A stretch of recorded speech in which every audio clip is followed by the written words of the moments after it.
Vous avez parlé tout à l'heure des pygmées vers lesquels vous êtes parti pour votre travail.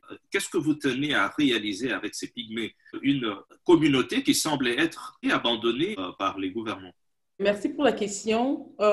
Il faut dire que dans mon organisation, sachant d'où je viens, je ne dis souvent pas quand je parle d'où je viens, mais je suis obligée pour un peu expliquer ce que vous venez de dire.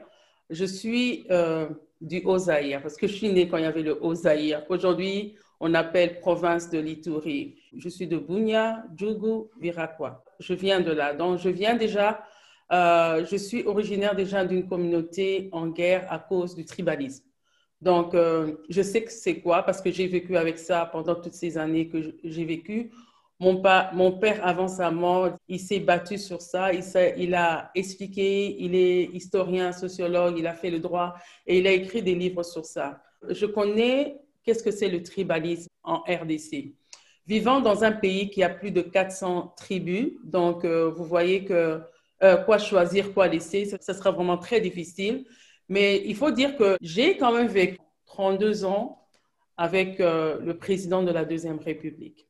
Lui, quand il est devenu président, je venais peut-être de naître, je connaissais peut-être pas les 10 premières années, mais je crois que quand j'avais déjà 10 ans, je connaissais déjà le président de la Deuxième République, je cite le président Mobutu Sese Seko Kukumbwe Wazabanga. Donc, c'était un président quand même qui avait amené l'unité en RDC. Donc, autour de moi, étaient des amis d'autres tribus. C'était vraiment facile de le citer en ces temps, en 1970, 80. On pouvait dire, ah, ça c'est le Pondou des Balouba, ça c'est les Pondou du Bazaï. Mais aujourd'hui, on ne peut même pas parler comme ça. Quand on essaie de dire, ah, on devient tribaliste, c'est que vraiment, c'est la beauté du Congo qu'on a perdu. Donc, en vivant, donc en grandissant, je connaissais déjà qu'il y avait plusieurs tribus, localités en RDC, bien que petite, que j'apprenais à l'école. Et chaque fois qu'on revenait, il y avait ce qu'on appelait les animations. Aujourd'hui, par exemple, le lundi, vous suivez, c'est le Shabbat. Et puis le mardi, vous suivez, c'est le qui. Vous n'avez pas beaucoup de télévision comme aujourd'hui. Alors, en nous, il y avait déjà cet esprit de nationalisme et cet esprit d'unité. Je travaille avec des femmes du Kivu que j'ai jamais rencontrées.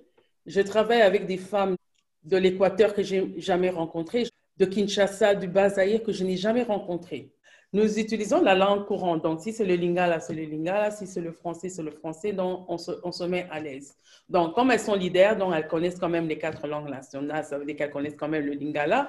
Elles connaissent quand même le français. Donc, on a une communication courante avec eux. Mais en ce qui concerne les pygmées, c'est la première fois que j'ai commencé, c'est à deux mois, parce qu'il y avait une de mes collaboratrices qui travaille à Guémena. Elle prenait des cours. Elle s'occupe des autochtones de ce coin-là. Et son rôle, c'est de travailler afin de remettre les terres aux pygmées.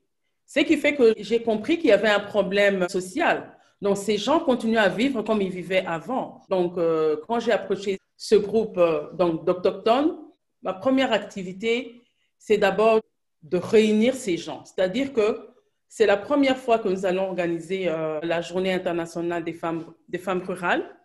Donc, ces pygmées n'ont jamais participé parce que, se trouvant peut-être dans la forêt, ce que mon organisation est en train de faire est en train de trouver un moyen de déplacer ces autochtones, donc ces pygmées, de rencontrer l'autre population et de faire des activités ensemble avec eux.